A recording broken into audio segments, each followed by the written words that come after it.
Now to the tale of two shootings. We predicted the Nashville school shooting would disappear in the news, and it did, most notably because of who the shooter was and who they shot. A trans person shooting up a Christian school just doesn't work politically for the gun control folks. But a mass shooting to call attention to gun control does. 5 died on April 10th at the Old National Bank in Louisville, Kentucky. 10 days later, the Daily Mail published details from the shooter's manifesto, including that he allegedly did it to prove how easy it is to buy a gun and highlight America's mental health crisis and to kill himself. 2 weeks before that, a trans person shot and killed 6 at the Covenant School in Nashville.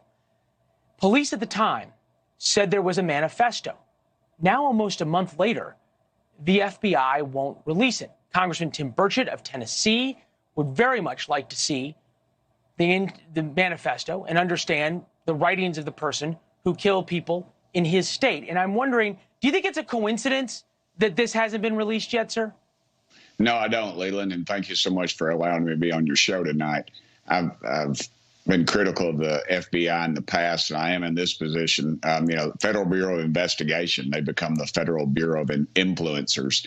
They're saying they're afraid that it would, that it would show the trans community in a negative light, and then that people would take out violence against them. That's just a bunch of garbage. This is more of this woke stuff that is just, filtered down or up, as the case may be, in the leadership at the FBI. I'll give you a case in point.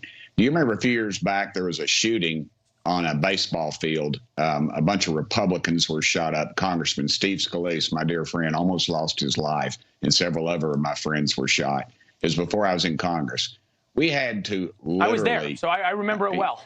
Yes, sir. Yeah. So we had to go after the FBI to release that. They would not release the fact. They would not say that it was a domestic terrorist situation. They kept saying it was an isolated event, whatever. No, it was a left-wing leaning Democrat, obviously, who had a list that said basically it was a Republican hit list. I can't remember the exact title of it. You can Google it, I'm sure. But the reality is they did not want to state that to the public because of the left wing's infiltration of the FBI. And now you're just seeing a manifestation of that. They won't release this manifesto. And if they ever do, it'll be so full of holes, it'll look like a piece of Swiss cheese. When did actions? Yeah, it's funny. Yeah. We had Rich McHugh make some phone calls on this. And he, called the FBI, referred us to Nashville Police. Nashville Police referred us to the Tennessee Bureau of Investigation, then referred us to the FBI. In this circle of people who don't want to release something written by somebody who is dead that would shed light on what their motives are. And I think what's very telling, right, is just when you listen to their own words. So what we're going to play is the Nashville police chief, the day of the shooting, who he was clearly emotional and clearly just telling us what was. Then the Tennessee Bureau of Investigation about 14 days later. Take a listen to the two clips. We have a manifesto. We have some writings that we're going over that pertain to this day, the actual incident. We have a map drawn out of how this was all going to take place. It's been characterized as a manifesto. I think that's a mischaracterization, personally. When you talk about manifesto, you talk about something similar like the Unabomber left behind, ideological expressions. That none of that has surfaced in these writings. Somebody's lying. I don't know who. Which one?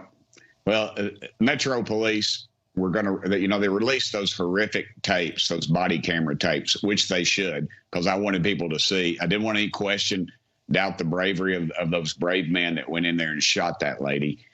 They released them immediately. I believe if it was up to the folks from Tennessee, they would be released. I suspect the FBI is in complete control of this, and they are the ones that are holding it back. I can't imagine anybody in Tennessee for any reason. What I'm interested in, though, is that why hasn't it leaked, you think? And if it really is as sort of meaningful politically as you've made it out to be, and I think as a lot of people believe it is, just because of the fact pattern, that it would tell this tale that is completely counter-narrative, I just can't figure out why it hasn't leaked. I think because the left wing is the trans community is a protected class. That's what they've done. It's not white folks. It's not black folks. It's not anybody else. It's the trans community. And that has kind of been the rallying cry of everybody. I mean, yesterday on the House floor, we had a bill that said that boys could not compete as girls when they dress up as boys, basically. And every single Democrat voted against it. There just seems to be this movement to make the trans community a protected class. And I just don't buy it. I don't buy it. It's just far left leanings. It's indoctrination. It's all those things. But here we are seeing it through our FBI. And to me, it's a disgrace. And it doesn't need to happen. We need to get it out there. All right. Congressman, I appreciate it. And thank you for joining us as always, especially on a Friday night. Wish you a good weekend. And we'll talk soon, especially if you get your hands on the manifesto. We'd love to see it. All right. If you do too, give me a copy of it, would you? I doubt either one will get it very soon, though. I think they'll let this thing cool off for a long, long time. Thank you, brother. Yeah. Thank you, sir. We'll talk to you soon. We finally figured out, and I mean finally, what it took for NFL Commissioner Roger Goodell to take a moral stand, really to make a stand on something. We've been waiting for it.